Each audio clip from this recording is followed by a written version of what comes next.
rice. So in the rice plantations, leeches are things that we have to deal with every day. And when leeches will attack you in water, but they will, suck your blood. But a leech that is wise enough should be able to pull itself out of your body before you get to dry land, because when you get to dry land, and what we do is you slap it, and it will die. Oh, really? Yes. Oh, so, okay. Yeah. So the Mozambique, is a revolutionary country. If you know the history. A number of African revolutionaries trained in the front line of the Frelimo. And he's changed, but then General Museveni, the scholar, then did his master's in political science at the University of Dar, but he spent 2 years in the front line of Frelimo doing his research. So his research is called revolutionary violence. And so when they talk of that, one of the aspects of that research by Museveni is that a revolutionary must change according to times. In the context of our discussion today, I'm thinking that the opposition in Kenya, if I take that example, is like a leech that has, fed on its, grounding that it is an opposition and therefore can speak on anything, and outlived the grounds upon which it used to speak, and with the time not changed as Kenya is changing, and is becoming irrelevant and will most likely die unless they transform. Wow. How is that for an interpretation of a proverb that we can link directly to a current day affair, and also tie into the conversation that we'll be having this morning? I think that was great, Joshua. I already like his depth. Yeah, already. I already like the fact that he's telling us he grew up. The leeches are not very many to some of us who grew up in Mount Kenya. Yeah. So for them, where there's a lot of water, it's a very common thing. So he brought perspective to it, and it's a beautiful place to be. I love it. Yeah, I love it. And so we can jump into it this morning, can't we? Where we're asking ourselves the role that an opposition plays in any government. And although we are going to deduce then what will or is happening from that in Kenya, that an opposition plays a vital role in any government, and that more or less its role is to keep the government in check. It is not just about political slander. It is not just about, saying that just because we are on the side of the opposition and you are in government, or that I'm in government and you're in the opposition, doesn't now open up the grounds for any kind of political onslaught of insults. But really what it is supposed to do is ensure that things as they go, it plays an almost unofficial oversight role. That's what we think. Is that the role that an opposition should be playing in any government before we get to what has happened in Kenya over the years? Yeah, opposition has several roles. It's not only that. One, as I agree with you, that one of the opposition's role is to check on the government, to offer oversight, to speak, the uncomfortable truths that people in power might not want to hear. However, it is also important to understand that in the context of Kenya, where we have minority and majority party, with the roles specified in the constitution and the various laws, the opposition has a role in governance, in actual governance, in influencing governance, rather than just making noise.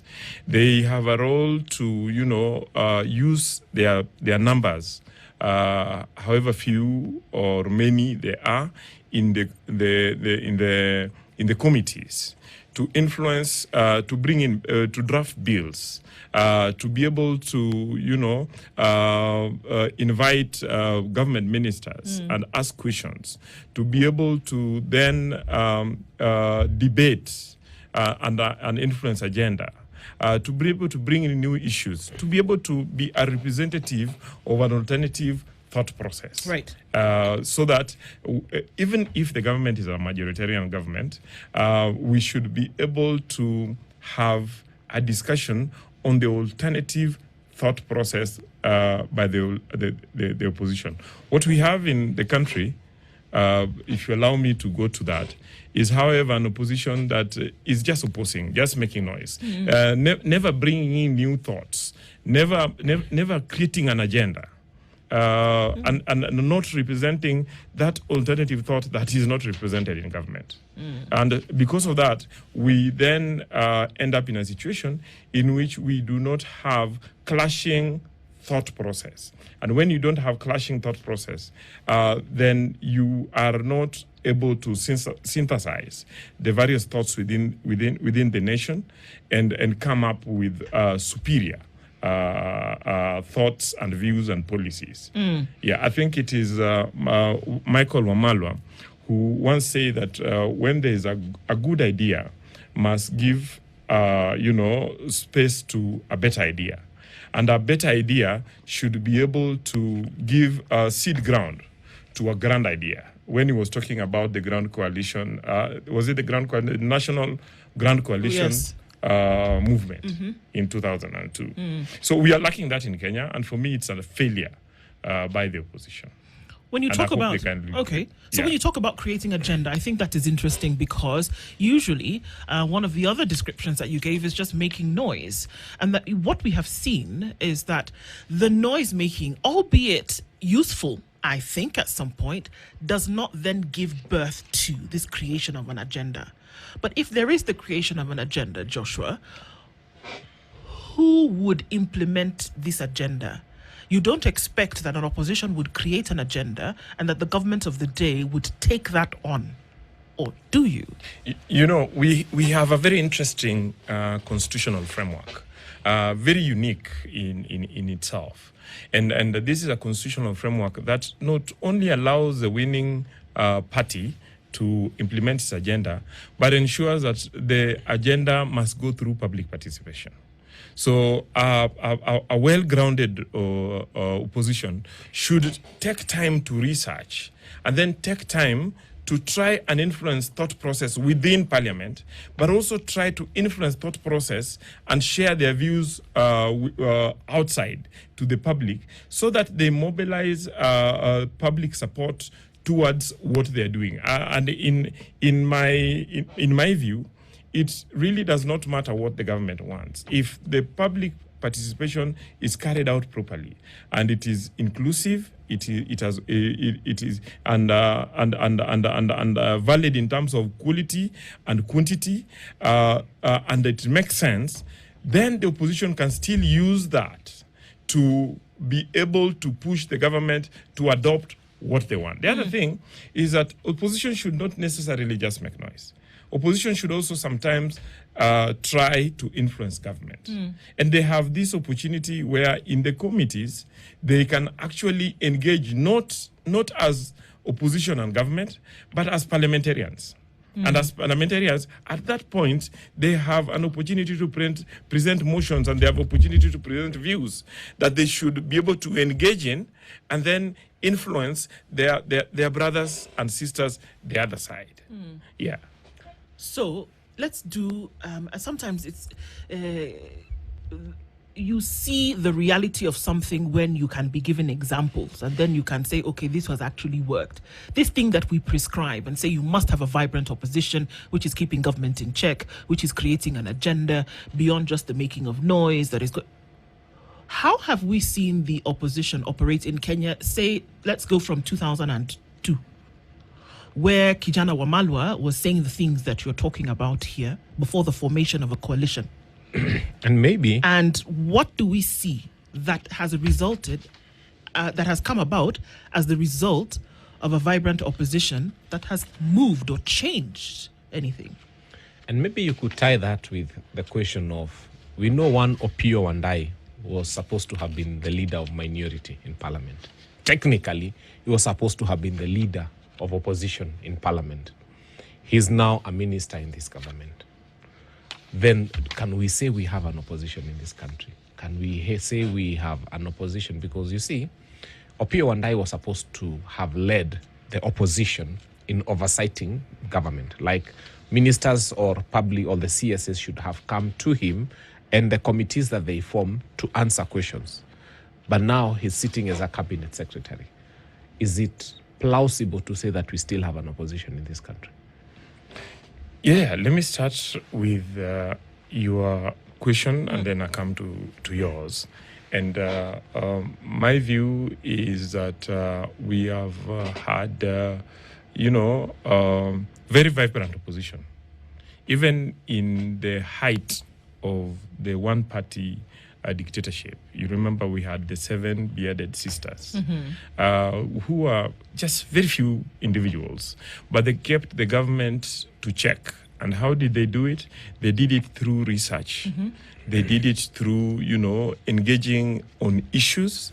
They did it through mobilizing beyond parliament and mobilizing the civil society. They did it by avoiding divisive identity of ethnicity and regionalism that now informs our opposition. Then we look at, after Malipati, what we had in this country under Jaramogi initially and other leaders. It was a more vibrant opposition than we have today. And partly it's because I think we took in better leaders who were able to engage not only as politicians and ethnic lords, but also as professionals who had credible backgrounds. That is lacking majorly in our parliament and especially in the opposition. Then, Onyamambo, you raised the issue of Opiyo Wandayi moving into government from the opposition. I think my what I normally tell people, I never engage on what should. I engage on what is. And the reality of Kenya is, if you look at, the evolution of Kenya politics, is that we are moving towards post-election arrangements.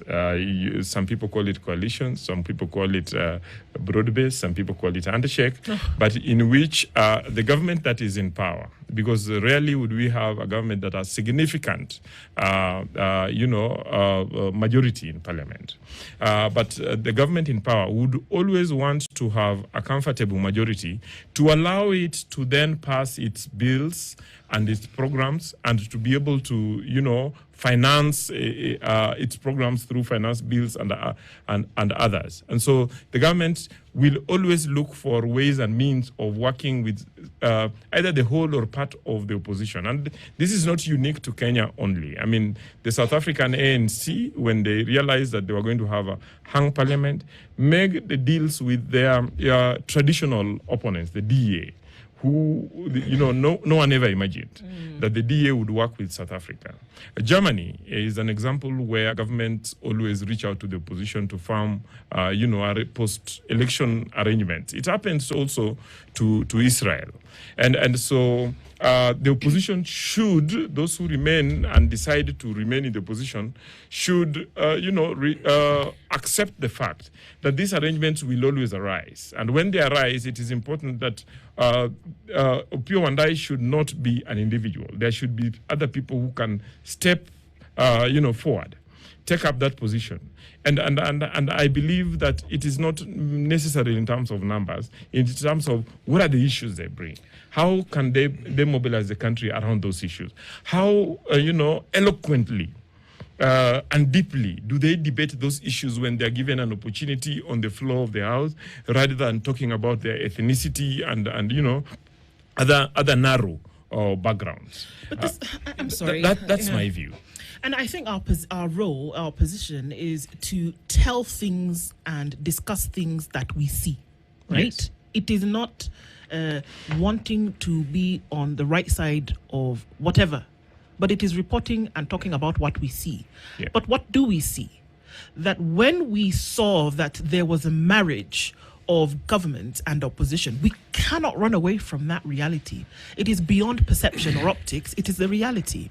that happened, and that what we get from that marriage is that a baby has been birthed whereby anything can go, and that all this particular baby is making sure that the needs and wants of individuals and groups then are met. The examples that you gave of Israel and Germany, when opposition came together with government, it was for the proliferation of an agenda that would see those countries thrive and succeed and continue to develop. Can we say that we've seen the same thing happening in Kenya when opposition and government get into bed together? Can we say that? And maybe, I think, look at it this way. And I have always asked myself, if the administration wanted a bill, for example, to increase the salaries of MPs, do you think a marriage would have been necessary? Probably that bill would have passed through Parliament very quickly and very fast. I think, will there ever be a likelihood of a situation where all the bills that are coming to Parliament are so pro-Kenyan that any person sitting anywhere, whether they're in a marriage with government, would like to pass those bills? Exactly. There are different perceptions, definitely, on what the role of the broad-based government is, and then what they are doing. Okay, my view is that we need to accept the reality that we have a broad-based government, the political leadership of ODM and UDA, in terms of the president and his brother Raila Amolo Odinga decided to join together, and then for whatever reason, but then they then put down what they wanted to do in terms of the 10 points agenda. My view is that those 10 points agenda, it should be the basis upon which anybody who wants to engage this government should continue to engage the government on the floor of the House and outside the House. Before you go to the next perception, Joshua, yes, I'm sorry, yes. but on that particular note, yeah. And that's the thing that I'm saying here, is that can we actually see that the fruits of that marriage are for Kenya? Are they for Kenya, or are they for the individuals who are in this small committee of people, which, if you look at it, is not more than 200 people that are in this thing together? Is it for Kenya? Again, perception. Again, perception. But then I would want to invite you to look at the Kenya we had in 2002, 2003, when we had Kenyans in the streets. And one of the noise that was being made is that this government is not inclusive, while on the other side, we had a deputy president who was always talking about shares and telling people that you are not going to give government, services because you did not vote for this government. And then you have a situation now when you have the PS for, I think, labor services or something, this young man from Malindi, and you have the PS from Turkana, and you have my friend Atandi from Alego also being part of this government. It makes the government more inclusive. Okay, it gives a face of Kenya. It makes their supporters and the people, where areas they come from, and not only in terms of the region, but also in terms of religion, in terms of age. It makes the government as inclusive as possible. So that's an alternative thought, and those are the things that people should then be able to gauge. So what I was coming to before then you asked the question is that for all these issues that the government has then promised to engage in, I would expect the opposition to have an alternative thought. They should identify where they agree with government and where they disagree with government, and actually give us their own manifesto, give us their own program, tell us that an opposition should be a futuristic body. It should be a body that is telling us that if you were to remove this government today, then we would put in place this kind of government, and give us their shadow cabinet secretaries, and let those shadow cabinet secretaries come to Parliament every week and talk about an alternative to everything that the government is talking to. Right, the country is now getting deeper into discussing the finance bill 2025, and the government has said that this finance bill is not aimed at increasing tax, but it is meant to enhance efficiency and ensure that everybody does their role in terms of tax paying. The question is, what is the alternative thought that the opposition have? As we are going out to public participation, do we have, what the government has told us and how the opposition discount it, and what then they think that we should do, so that the public have full disclosure, the public are informed, and the public are able to make decisions between alternatives? Because the man in the street, the man in the village, does not have the complexity and the depth to be able to do thorough analysis, to be able to then engage deeply with the policy documents without being given alternatives, and then give credible views during public participation. That's the role of allow me opposition. to ask you. You've spoken very eloquently and very nicely about inclusivity. Yes.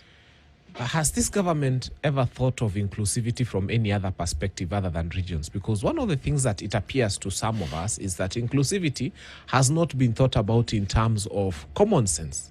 Has this government ever thought that common sense is one of the ingredients of inclusivity? That you must include. So that people who have a lot of common sense in this country would be included. For example, may he rest in peace, the late John Michuki is remembered for seatbelts. He's remembered for the yellow line. He's remembered for reforming the matatu sector. Matiang'i, hate him or love him, he turned all our school buses into yellow. At least when you see a yellow bus, even when you're driving, you ask yourself, wait, there are angels in this bus. In fact, for me, every time I see a yellow bus when I'm driving, I'm tempted. I just feel that I want to give way, because I can tell there are 20 young people in that bus who need to go home, and they are more than myself. And they are relying on that driver to get them home. I can go home at midnight. Nobody will ask me questions. So what we are trying to say, this inclusivity has been looked as a regional thing. You have a guy from Malindi, a guy from Turkana.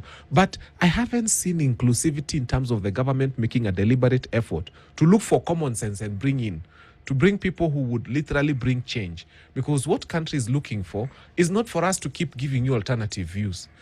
I think what Kenyans are saying, why don't you give people who are so brilliant that they are coming with wow ideas, like, the school bus idea, the Michuki rules, and so on and so forth?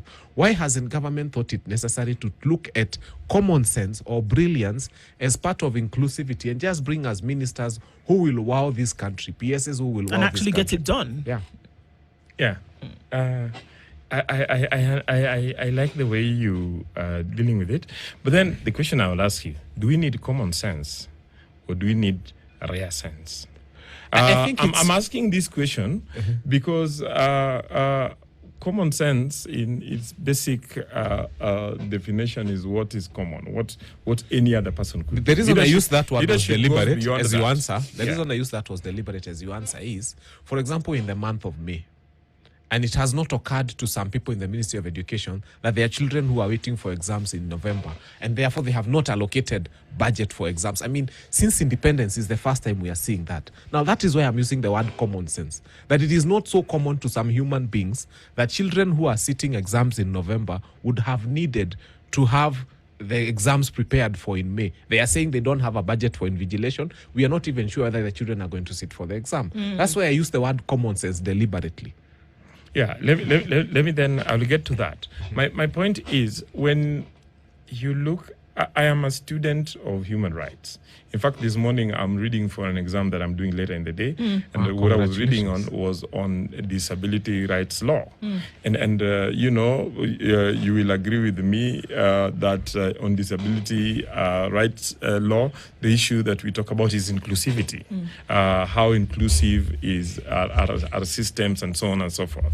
But my point is, when you say that again, I think it is perception. When you say that this government is not inclusive and that does not have common sense and that does not give priority to common sense, as you call it, when choosing people. I just asked whether they do. What do you say of the choice of Professor Makau Mutua to actually advise the president on matters of human rights? You must ask the question whether he was actually brought in to do that. You see, the unfortunate thing is that you cannot you must give credit where it's due. For those of us who are scholars of human rights, Professor Makau Mutua is one of the most respected scholars on human rights worldwide. And when you look at documentation, especially on the African instruments of human rights, is a respected scholar. Yeah. He comes not from the president's party. He comes from a party that has, criticized the president over the years, and he has criticized previous government. He has been out there. He has written papers. He's contributed to journals. He has been given a chance to advise not a minister, not a PS, but to advise the president. Shouldn't we celebrate that? And then those of us who are activists on matters of human rights, then not only use Professor Makau Mutua to push our agenda, but also hold him to account and hold the president to account as times move by, in terms of whether the president is utilizing the thought process by Professor Makau Mutua or not. I want us to take a break on this point. Just hold on to that, because we then have to look at the underlying issues here. That these appointments that we see, was it done because he really wanted to pull in on his human rights acumen and his human rights history? Or are we seeing yet another position that was given to soothe temperatures and to make sure that you have everybody who would previously make noise now on the low once you've given them a position? We must look at both sides and ask that question. That did this happen because his historical education and his experience wanted to be employed in government, or are we looking to give a cushy position so that person would keep quiet? And as often happens with opposition in many, many countries, Kenya being one of them. These are the questions we're asking this morning. At 23 minutes to 8 o'clock, we'll take a break. Joshua Odhiambo Nyamori is a governance and policy expert. He's our guest this hour. It continues after this.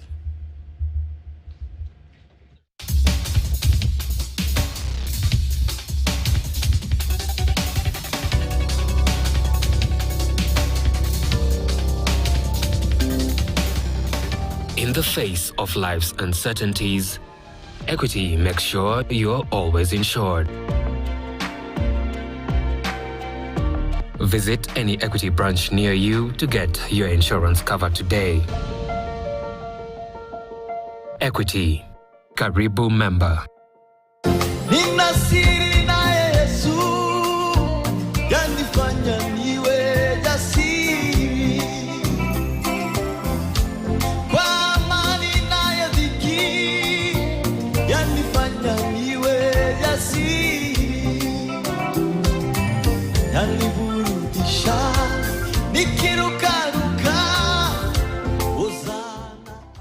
Dial star 811 star 803 hash to get this as your skiza tune.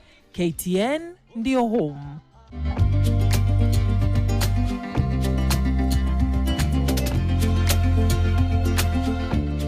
Hello plants, we are here. Out of living. We got visitors. I don't have pets yet, so I guess these are my pets for now. These are your pets for now. Every time you create art, you are pretty much almost exposing yourself, because you're exposing your taste, what you're into, or where your mind is in that moment. The lamp is digital. Yeah, the bulb inside. The bulb inside is digital. Yes. Hey, out of living. They're always like hidden in places. So when I have like friends over, it's good to see them trying to find the others, because they're all over the place and they are doing like different things. Oh, they're doing different things. Yeah, all of them are there doing different things. Oh my God. That is so cute.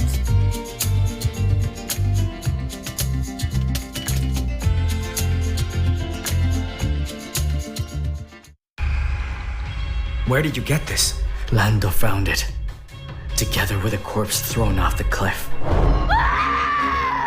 They all lied to me. I loved them like family. I will cleanse this house from evil. I'm not yet done. This is just the beginning. A family affair.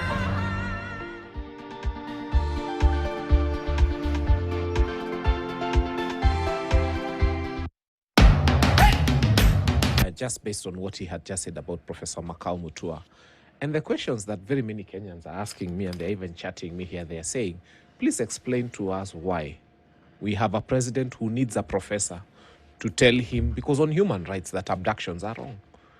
You don't need a university professor who has been lecturing in the US on human rights for all those years to just come and tell you that when you arrest a Kenyan, take them through the court process, let them be heard. You don't need a university professor, because why? When you find yourselves hiring a professor to help you deal with human rights issues, it means you have a bad human rights record, because people look for what they don't have. Yeah, and so I think then Kenya has an attorney general. Then are we saying then that the attorney general is legally incompetent to advise the president? I think these are questions that Kenyans would want to answer, because there's duplicity. It's Kenyans' money. We have learned that Kenya is spending 1 billion shillings every year on 50 advisors. And now they've added Professor Makau Mutua. And some of these advisors are advising the president on things that we already have civil servants doing. Because when you have an advisor advising the president on human rights and the respect for the rule of law, and then we have an attorney general and they're both earning from Kenyans, then Kenyans have to raise questions, because this money is coming from their pockets. Why do we need someone to advise the president on how not to abduct Kenyans, for example? You know, I came in to discuss the opposition. I've realized that the discussion is shifting to discuss the president. However, these individuals would have made very up the important, opposition. which are very important. We must continue discussing that. But then I would let me first take her question. And my point when you talked about whether, you know, the president is genuine in inviting, you know, people like Makau Mutua and the opposition to work with him, and whether he really is genuine in seeking to resolve Kenyan problems. And then I would want to tie it with what you have talked about, whether he needs Makau Mutua. Okay? Yes. My point is this. Before studying law, I studied economics, and one of the thought leaders that we studied in economics was Adam Smith, and one of his greatest works was The Wealth of Nations, and the Wealth of Nations, Adam Smith says that it is not in the benevolence of the butcher, the brewer, or the baker that we can expect our dinner from their regard to their own interest, that we can expect our dinner, but it is with regard to their own interests. So political class, professionals come on board because of partly their own sake. And whoever is in the seat of the presidency, one of the most important objectives that they have is to sustain their stay in the presidency and probably get re-elected. So anybody would have, that objective. And so the question is, when then he brings in the opposition to work with him, is it simply a bad thing? Because when the opposition come in, then they bolster his ability to be in government. It's not a bad thing. Everybody would want to be in government, and this happens across the world. The question is, do the individuals who are initially not agreeable with him have an opportunity to influence thought process? Okay? And with this, I would then move to your question on why you need a professor. You know, you cannot have your cake and eat it, Fanyamambo. You cannot accuse us, you cannot accuse the leadership and others of not using common sense. And then when they look for the best of brains to work with them, then you say that is bad. You don't need to get those best of brains to inform you. Our constitutional architecture and our governance structures, entrenches human rights. When you look at the Bill of Rights, it forms almost, I think, a quarter or more of the volume of our constitution. And it informs the values on human rights, informs the entire constitutional architecture that we have. And so everything in this government should be looked at and studied and evaluated and designed from a human rights approach. And so the Attorney General is, yes, the chief legal officer to the government. It does not necessarily mean that the Attorney General must be an expert in human rights. It goes beyond just studying law. The other thing is that at the level of the presidency is not just an individual. And that individual who heads the presidency is entitled to and needs credible advice. And so when we have somebody like Professor Makau Mutua sitting at that high level and being able to influence what the president says, then that is important. One of the things that, for me, I think is important, even though a number of people then criticized and made fun of it, was the president coming out in public and saying that, there have been abductions. It will not happen again. Okay? The first thing in resolving our dirty human rights past is to acknowledge that that is a problem. Once you have acknowledged that that is a problem, then, design how to resolve it. Okay. So the other thing I want to say that it is not President William Ruto who has brought in opposition. It started in the 17th century. I mean, Abraham Lincoln, one of the things that he only ruled for 4 years before he was assassinated. One of the things that he's remembered for is that when the country, the USA, was going through a crisis, he reached out to his greatest rivals and formed the team of rivals. Brought in Seward, brought in Bates, and the other one I think was called Chase, to form part of his government. To what end? I'm sorry, I'm going to hold you on that. To what end? Abraham Lincoln was facing a crisis. Yes. So one of his objectives probably was to survive and to help him prosecute his agenda, especially during the Civil War. No, I'm sorry. I have to insist. Yes. What was the crisis? I know it. What was the crisis faced by Abraham Lincoln at the time that he sought a solution to that made him bring in gentlemen like Seward to then make sure that it was, what was the crisis? What was the problem? The America was divided. Okay. Okay. And what was happening as a result of that division? America was in war. Okay. America needed to have a broad-based approach, a united front, so as so that the country could be united not only in terms of numbers but also in terms of the thought process. Okay. And it worked in saving the Union.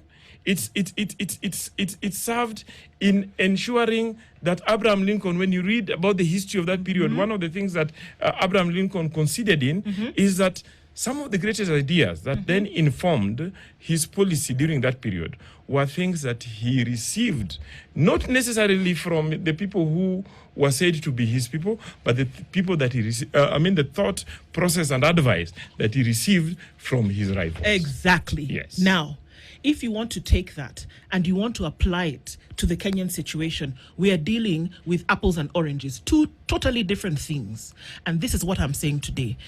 When the broad-based government, which was the invitation to essentially generals who were in the opposition, what was the crisis that they were trying to solve when they came together? What was the crisis? You remember that the broad-based government was formed after the protest on the budget. So what were they trying to solve? One of the issues, I want to answer it through an example. And one of the issues was that taxes. Kenyans were protesting against increased taxation. The current cabinet secretary for Treasury has come out and told the public that the proposals that are taken in Parliament is, unlike before, not increasing taxation. They are maintaining taxation at what they are, simply making the process more efficient and ensuring that everybody plays their part so that not a few are overburdened by the process. That could be. Could be an influence that has come from the opposition. Was it necessary that John Mbadi is the only individual who would have come in with the suggestion, because he was in the opposition and now brought in as a cabinet secretary, is the one who would have made a suggestion to lower taxes, and then therefore we can see justification for inclusion of the opposition. Mind you, when Abraham Lincoln brought in these gentlemen to solve the issue of crisis that was going on in the United States, it did not merge opposition sides. It brought in people who were going to advise unto an end. And that is my question today. That can we see as a result of this, because what we have is a full-on merging. We don't have advisors who are sitting in one place and then that the opposition still remains. There is no opposition. I think, allow me, there's something that nobody has wanted to address. And this is where the Kenyan problem is. Yeah. After the Gen Z demonstration, William Ruto reached out to Raila Amolo Odinga so that they can form what they called the broad-based government, which Kenyans like to call bread-based or blood-based government. Yeah. And the reason they call it that is because when the Raila Amolo Odinga side joined this administration, Kenyans did not see their issue on the table being addressed. What they saw is, you see, William Ruto, what he was supposed to have done, the crisis was not that Kenya is not united. And by the bringing Raila Amolo Odinga and the others was not going to unite the nation. The thing that was going to unite the nation was an end to corruption, an end to wanton waste of public resources, and so many other things. What William Ruto did, it appears to Kenyans, was to bring in experts who would help him to continue with the hemorrhage of public resources. I mean, under this bread-based government, we've seen there were no 4 billion for sure. We've seen 15 billion being lost on e-citizen like it's nothing goes on. We've seen a lot of bad things. We've been told 8 billion has been lost from the Hustler Fund and it's okay. We've been told that there's money that is not going through the exchequer and it's okay. And so what Kenyans are saying is that what William Ruto did is he brought the opposition to help him to continue looting the country. The opposition did not come in to do a Kenyan agenda. So that is the problem. What we wanted was not, as Kenyans, what we did not want was not to see them together. What is the uniting factor is that Kenyans wanted to see better governance. And that has not happened. So it's not about bringing people from different tribes and saying now Kenya is united. No. Kenya would have been united behind an idea. And the idea was meritocracy. Has that happened? I respect your views as the media, especially, to problematize. And in problematizing the issues, then give different perspectives. But I think as we do that, we need to give credit where it's due. And when I talk about credit where it's due, I am expecting you not only to say that there is nothing, but I'm expecting you to engage on the 10 points agenda. Did they agree on this agenda? Are these agenda things that are important? Is an issue of national unity and cohesion important in this country? Absolutely. Is the issue of economic stabilization and growth, 1,000%, as is now being codified in Finance Bill 2025, is important? Is the issue of social justice and inclusion, to see this young man from Malindi or from Malindi, and to see the lady from Turukana, and to see a Muslim and a Christian, and to see the various ages part of the government. Is that important? Is the issue of the electoral reforms that was codified in the NADCO and then in the IBC Amendment Act 2024 that has then informed the process of selecting our proposed commissioners, was this important? Yeah, let me ask you a question. Yes. I can answer that Yes, question. It yes. is absolutely important. Yeah. My question is, and I'm still going to go back to the Abraham Lincoln example, that I think it was a brilliant example, because by the time he was assassinated, right, this agenda of uniting the United States had actually happened. It had happened because of what he did. I'll use the example that you've given about IEBC and ask a question. Today, what has happened? The High Court, as of Monday, halted the further on vetting and the nomination and placement of these IEBC individuals. Remember, it is on the 10 points, isn't it? Yes, yes. Now, one would have assumed that because you saw a marriage and collapse of these two and brought them together as one, that some of these 10 points, then we would start to see them working out. But what have we been told? That there's a question mark about even some of the people who've been nominated. There's a question mark about some of those individuals who've been names that have been handed over to the president. Already, even before the process started taking place, folks had said, hold on a minute, those who are actually selecting these individuals are partisan already. It seemed as though the broad-based government, with the collapse of the opposition, was going to be a panacea to Kenya's problems. And it should not actually take so long to see some of these things starting to happen, or some semblance of the creation of an agenda. So my question is, if we see the collapse of the opposition joining government, should we then not start to see the fruits of this 10-point agenda that has been planted even start to sprout? IEBC is a fantastic example that you've brought in, because already we are seeing that one would have expected, because we saw these two sides come together, that some of these things would have been a thing of the past. But we don't. And that's why I'm saying the intent is just as important as the outcome. Maybe the heavier point should be, whose 10-point agenda? When Gen Zs went to the streets, none of those things, the 10-point agenda, was important to them. In fact, they were tribalists. They were saying they don't even care if you appoint an Oromo. We don't even want to know your name. We don't even want to know your tribe. The Gen Zs had made it very clear. What they were looking for is meritocracy. Remove all that 10-point agenda. The IBC guys were saying, in fact, what the Gen Zs are saying, and that's why your generation and the other generations above, your generation that do not understand young people. The young people are saying, by the way, we don't even care if the IBC came from one family. As long as they are people who are of good character and they are of good, you can go get 9 sisters and make them, all of them, commissioners, and make one of them to be, we don't even care if they are from the same gender. What young people are saying is that this 10-point agenda is a Raila Ruto agenda. The Gen Z agenda was very different.